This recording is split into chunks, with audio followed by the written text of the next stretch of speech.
Queridos amigos, sejam bem-vindos ao canal Videira Espírita. Meu nome é Cristina Brito e este é o programa Projeto 15 Minutos, o Evangelho segundo o Espiritismo. Aqui diariamente estudamos a terceira obra básica da doutrina espírita, codificada por Allan Kardec, o Evangelho segundo o Espiritismo. Estamos no capítulo 13. Capítulo 13, que a vossa mão esquerda não saiba o que dá a vossa mão direita. Ontem vimos o item 1 e 2, fazer o bem sem ostentação, que são aqueles dois trechos retirados da narração de Mateus no Novo Testamento, um trecho do capítulo 6, um trecho do capítulo 8. Nós os lemos e os comentamos. Hoje vamos ver o comentário de Kardec. É claro que o nosso comentário também vai muito em cima do comentário de Kardec, né? Aqui não há nada de novo sob o sol kardeciano, né? Nós aprendemos com o codificador e os nossos comentários vão nesse sentido. É o que gostamos de pensar, não é? Que estamos seguindo nesse sentido. Vejamos então o item 3, ainda dentro do fazer o bem sem ostentação, certo? Fazer o bem sem ostentação, diz Allan Kardec, é um grande mérito. Ocultar a mão que dá é ainda mais meritório.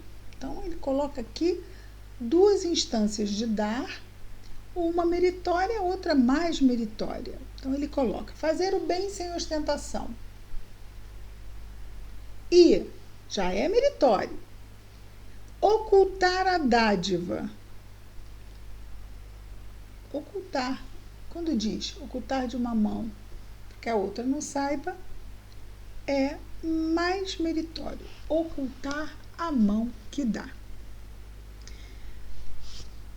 É o sinal incontestável de uma grande superioridade moral. Porque para ver as coisas de mais alto que o vulgo, ou seja, que a pessoa comum, no sentido de ser a maioria das pessoas, que não tem ainda o conhecimento espírita, a maioria da humanidade, já tem bem mais do que no século XIX, mas ainda não é a maioria.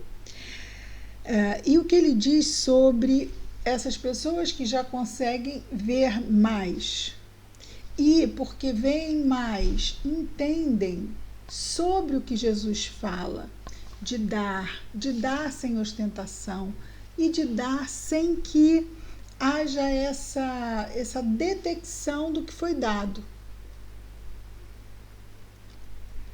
Porque para ver as coisas de mais alto que o vulgo é preciso fazer a abstração da vida presente e se identificar com a vida futura. É preciso, numa palavra, colocar-se acima da humanidade para renunciar à satisfação que proporciona o testemunho dos homens e esperar a aprovação de Deus. Ora, todos nós, quem não gosta de se ver reconhecido, não é? De se ver destacado no bem que realiza. Não somos ainda aqueles espíritos, não é? Superiores. Então existe uma satisfação, abrir mão dessa satisfação, porque entendemos de que isso em nada colabora com o nosso progresso, pelo contrário, apenas alimenta a nossa vaidade.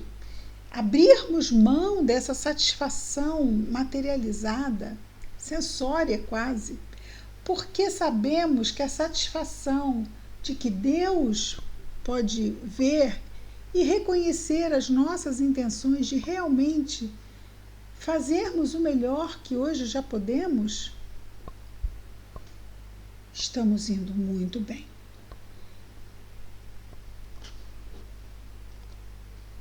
É preciso, numa palavra, colocar-se acima da humanidade para renunciar à satisfação que proporciona o testemunho dos homens, ou seja, o testemunho de reconhecimento, não é?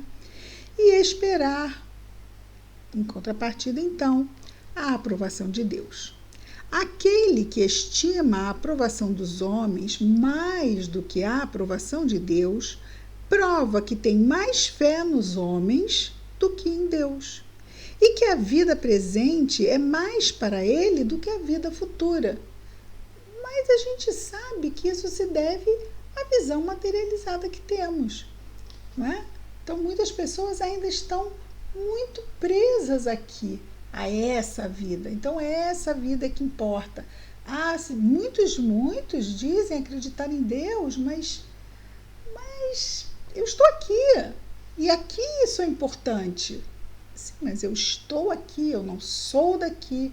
E estar aqui tem seus propósitos. E isso está entre os propósitos de estarmos aqui. Aprendermos que apenas estamos aqui, não somos daqui. E que aqui é vamos dizer assim, é um meio, não um fim.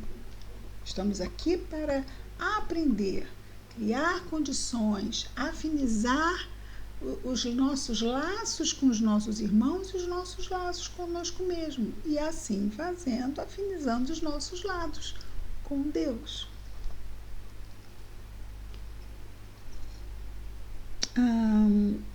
Então, aquele que estima a aprovação dos homens mais do que a de Deus, prova que tem mais fé nos homens do que em Deus, e que a vida presente é mais para ele do que a vida futura, ou mesmo que não crê na vida futura. Se diz o contrário, age como se cresce, age como se não cresce no que diz, ou seja, não, mas eu acredito na vida futura. E se você acredita na vida futura, você age como se não acreditasse na vida futura. Então, você age como se não acreditasse no que diz acreditar, porque você está dando mais importância aos homens do que a Deus. A vida presente como sendo a vida e não apenas uma vida da sua vida imortal.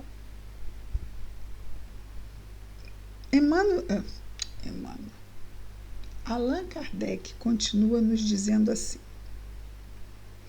quantos há que não prestam um serviço senão com a esperança de que o beneficiado irá gritar o benefício sobre os telhados? Ou seja, alardear. Hoje não seria sobre os telhados, né? Hoje não seria gritar sobre os telhados, seria colocar nas redes sociais o bem que ele recebeu de fulano ou cicrana.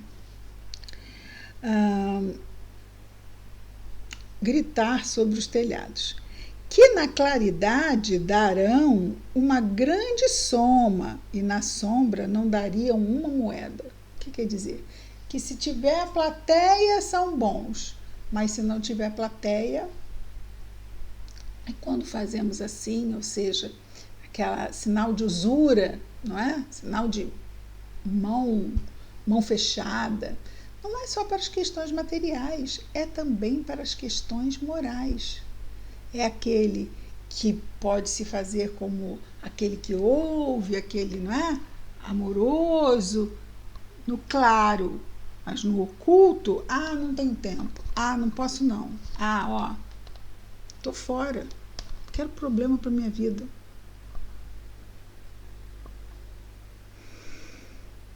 Continua Allan Kardec. Por isso Jesus disse: aqueles que fazem o bem com ostentação já receberam a sua recompensa. Com efeito, aquele que procura a sua glorificação na terra pelo bem que fez, já pagou a si mesmo. Deus não lhe deve mais nada. Não lhe resta receber senão a punição do seu orgulho. É de um primor o pensamento de Kardec. Que mão esquerda não saiba o que dá a mão direita é uma figura que caracteriza admiravelmente a beneficência modesta. Mas, se há a modéstia real, há também a modéstia simulada, o simulacro de modéstia, ou seja, a modéstia falsa. Há pessoas que escondem a mão que dá, tendo cuidado de mostrar-lhe um pedaço, atento que alguém não a viu esconder. Quer dizer, assim, não foi oculto, mas não foi 100% oculto. E aquele que não foi, sempre foi aquele 98% oculto, 80% oculto. Será que alguém percebeu? Eu acho que fulano percebeu lá os 2%. Vai saber que fui eu que fiz. Por aí. Indigna paródia das máximas do Cristo, ou seja, quase fazer uma piada da máxima do Cristo. Se os benfeitores orgulhosos são depreciados entre os homens, que será deles, pois, perto de Deus? Os benfeitores orgulhosos não são benfeitores espirituais, são os benfeitores que ajudam ostensivamente para dizer, olha, estou dando, como sou bom. Essa ala do hospital foi eu que fiz, botei uma placa, a ala tem o meu nome, inclusive, né? Tá aqui. Ala Cristina Brito, do Hospital Infantil. Bacana? Foi um benfeitor? Fez uma grande coisa? Sim, mas sobre isso já recebeu, já está pago. Não tem nada para receber na vida futura. Então, os benfeitores orgulhosos são depreciados entre os homens. Por quê? Porque causa uma... Não é simpático. A pessoa, ao mesmo tempo que diz, que bacana, tipo assim, tão ostensivo isso, né? Porque dentro de nós está a verdade. E isso parece que soa, de alguma forma, não soa bem. Então, se esses benfeitores orgulhosos são depreciados entre os homens, que será deles, pois, perto de Deus? Que fazer? Que falar no futuro? Nada. Olha só o que ele diz agora. Estes também receberam sua recompensa na terra, foram vistos, e eles estão satisfeitos de terem sido vistos, e tudo que terão. Estão satisfeitos de terem sido vistos? Foram vistos? Então fiquem com isso, porque é o que terão. Kardec, então, faz uma pergunta. Qual será, pois, a recompensa daquele que faz pesar seus benefícios sobre o beneficiado, que lhe impõe de alguma sorte, de alguma maneira, testemunhos de reconhecimento? Bem desagradável, né? Lhe faz sentir a sua posição em exaltando o preço dos sacrifícios que se impôs por ele? Aí ele mesmo responde: para este não há nem a recompensa terrestre, porque será privado da doce satisfação de ouvir abençoar seu nome. Porque, claro, se a pessoa recebe um benefício e é obrigada a ficar mostrando preitos e pleitos de gratidão e é toda hora ser defrontada pelos sacrifícios que o outro teve que fazer para poder lhe dar o benefício, isso é muito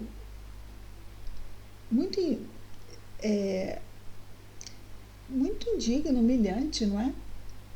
E aí não traz coisas boas, é claro. Para este, então, não há recompensa terrestre, porque será privado da doce satisfação de ouvir abençoar seu nome, o que é um primeiro castigo do seu orgulho. As lágrimas que seca em proveito de sua vaidade, ele seca lágrimas, mas por causa da sua vaidade. Em lugar de subirem ao céu, recaíram sobre o coração do aflito e o ulceraram, ou seja, e o machucaram. O bem que faz é sem proveito para si, uma vez que o censura. Segurem o censura. Porque todo o benefício censurado é uma moeda falsa e sem valor. Aqui, censura tem o sinônimo de cobrança. Ok? Vamos reler, então, com esse significado. O bem que faz é sem proveito para si, uma vez que o cobra. Porque todo benefício cobrado é uma moeda falsa e sem valor. Tá? Então, aqui, censura tem o sinônimo de cobrança. Gostaríamos, antes de ir para a conclusão de Kardec, voltarmos aqui um pouquinho, porque quando dissemos aqui atrás, aqui, indigna paródia, se os benfeitores orgulhosos são depreciados entre os homens, esses benfeitores orgulhosos são aqueles que dão, mas tomam o cuidado de serem reconhecidos, não escondem a mão de forma a ser realmente oculto, tomarem todos os cuidados. Não, eles fazem assim, de propósito deixam assim uma pista para serem reconhecidos. E há crítica sobre isso, tá? É porque ficou parecendo que seriam aqueles que fazem de forma geral. Não, são esses que da falsa modéstia, ok? É que eu acho que eu não fui clara nesse ponto, por isso estou voltando. Gente, qualquer dúvida, coloquem lá nos comentários, está bem? E aí, Kardec conclui nos dizendo assim, é que esse item 3 é grandinho, mas nós não queremos cortar para chegarmos à conclusão com Kardec. A beneficência sem ostentação tem um duplo mérito. Além da caridade material, é a caridade moral. Ela poupa a suscetibilidade do beneficiado, ou seja, não o constrange. E o faz aceitar o benefício sem que seu amor próprio sofra com isso, e salvaguardando a sua dignidade de homem, porque alguém aceitará um serviço, mas não receberá uma esmola. Já falamos aqui sobre esmola, né? Que hoje não se usa mais esse termo, porque é um termo mesmo humilhante, né? Receber uma esmola. Então, é o que ele diz. Alguém poderá aceitar um serviço, mas não receberá uma esmola. Tem pessoas que não vão aceitar, vão se sentir com seu orgulho ferido. Então, aquele que dá, não pode ser assim, eu ofereci, ficou lá todo magoadinho, feridinho. Não, a gente deve ter essa sensibilidade de buscar não ferir o orgulho do outro. Né? Procurar trazer de uma forma com que esse oferecimento seja visto a conta mesmo de um serviço e que aquela pessoa ganha com isso. Aquele que está dando, na verdade, está sendo beneficiado. E Kardec vai falar. Estamos só seguindo lá seu pensamento. Vejamos.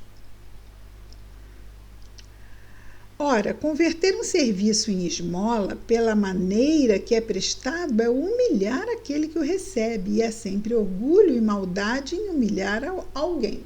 Há sempre orgulho e maldade em humilhar alguém. A verdadeira caridade, ao contrário, é dedicada e engenhosa por dissimular o benefício. Evita até as menores aparências ofensivas, porque toda ofensa moral aumenta o sofrimento que nasce da necessidade. Sim, o que necessita sofre de muitas formas, inclusive pelo fato de ter que precisar da ajuda de outra pessoa. Muitas pessoas ainda sofrem com isso. Ela sabe encontrar palavras doces e afáveis que colocam o beneficiado à vontade em face do benfeitor, ao passo que a caridade orgulhosa o esmagará. O sublime da verdadeira generosidade é quando o benfeitor, mudando de papel, encontra o meio de parecer ele mesmo beneficiado em face daquele a quem presta o benefício, a quem presta o serviço. Eis o que querem dizer estas palavras. Eis o que querem dizer estas palavras, que a mão esquerda não saiba o que dá a mão direita. Muito bem, amanhã continuamos projeto mais ou menos 15 minutos, o Evangelho segundo o Espiritismo, Muita paz a todos.